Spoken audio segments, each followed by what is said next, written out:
পারমাণবিক বিদ্যুতের যুগে প্রবেশ করতে আরও বড় একটি মাইল ফলক অর্জন করেছে বাংলাদেশ।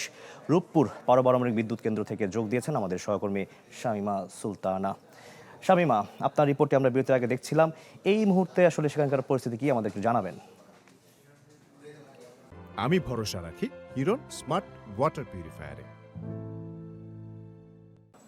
শাকিল, আমরা এই মুহূর্তে যেখানে আছি এর ঠিক উল্টো পাশে বলা যায় যে এখানে কিন্তু রূপপুর সেই পারমাণবিক বিদ্যুৎ কেন্দ্র, এবং আমি একটু দেখাতে চেষ্টা করব যে এখানে আমরা ঠিক যেখানটায় দাঁড়িয়ে আছি তার পাশে দেখবেন যে দুইটা রিয়েক্টর বিল্ডিং আছে। এর প্রথম যে রিয়েক্টর বিল্ডিংটি যেটি সামনের দিকে দেখা যাচ্ছে সেটি ডান দিকের, এটিতে কিন্তু দ্বিতীয় ইউনিটের রিয়েক্টর বিল্ডিং, এবং এটিতে এখনও কাজ চলছে আমরা দেখতে পাচ্ছি। এবং অন্য পাশে যে আরেকটি রিয়েক্টর বিল্ডিং দেখা যাচ্ছে গোল গম্বুজের মতো, নিশ্চয়ই দেখতে পাচ্ছেন, সেটি কিন্তু প্রথম ইউনিটের রিয়েক্টর বিল্ডিং। এবং এখানেই কিন্তু মূল যে চুল্লিটি, রিয়েক্টর প্রেসার ভেসেল বলা হয়, সেই চুল্লি কিন্তু এই গম্বুজওয়ালা যে ভবন বা স্থাপনা এর ভেতরেই আছে, এবং এখানেই কিন্তু ফুয়েল লোড করা হবে।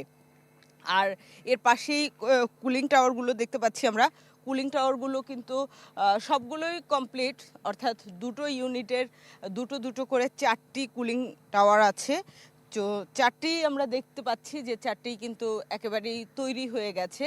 এবং বলা যায় যে আজকে এই যে ফুয়েল লোড করা হবে সেই লোড কিন্তু একদিনেই আসলে হয়ে যাবে না। এটি আজকে শুরু হবে এবং আরও কয়েকদিন লাগবে ধীরে ধীরে, কারণ এখানে 163টি ইউরেনিয়াম ফুয়েলের বান্ডেল ধীরে ধীরে এখানে রাখা হবে, এবং সেই রাখার পরেই কিন্তু ছোট ছোট করে বিক্রিয়াটা, নিউক্লিয়ার ফিশন যেটাকে বলে, সেই বিক্রিয়া করা হবে, এবং সেই বিক্রিয়ার মাধ্যমে ধীরে ধীরে কিন্তু অল্প অল্প করে বিদ্যুৎ উৎপাদন হবে, এবং যেটি জাতীয় গ্রিডেও দিতে হবে, কারণ বিদ্যুৎ তো আসলে ধরে রাখার বিষয় না, তো সে কারণে কিন্তু সেটিও ধীরে ধীরে দেয়া হবে। এবং সেই প্রক্রিয়া আরও বেশ কয়েক মাস চললে কয়েকশো মেগাওয়াট বিদ্যুৎ আমরা পাবো, যেটি কর্তৃপক্ষের পক্ষ থেকে বলা হয়েছে যে আর অগাস্ট বা সেপ্টেম্বর নাগাদ আমরা হয়তো 300 মেগাওয়াট বিদ্যুৎ জাতীয় গ্রিডে পাবো, এবং পূর্ণ মাত্রা অর্থাৎ যে 1200 মেগাওয়াট আমাদের পাওয়ার কথা সেটি পেতে আগামী বছরের জানুয়ারি ফেব্রুয়ারি লেগে যাবে।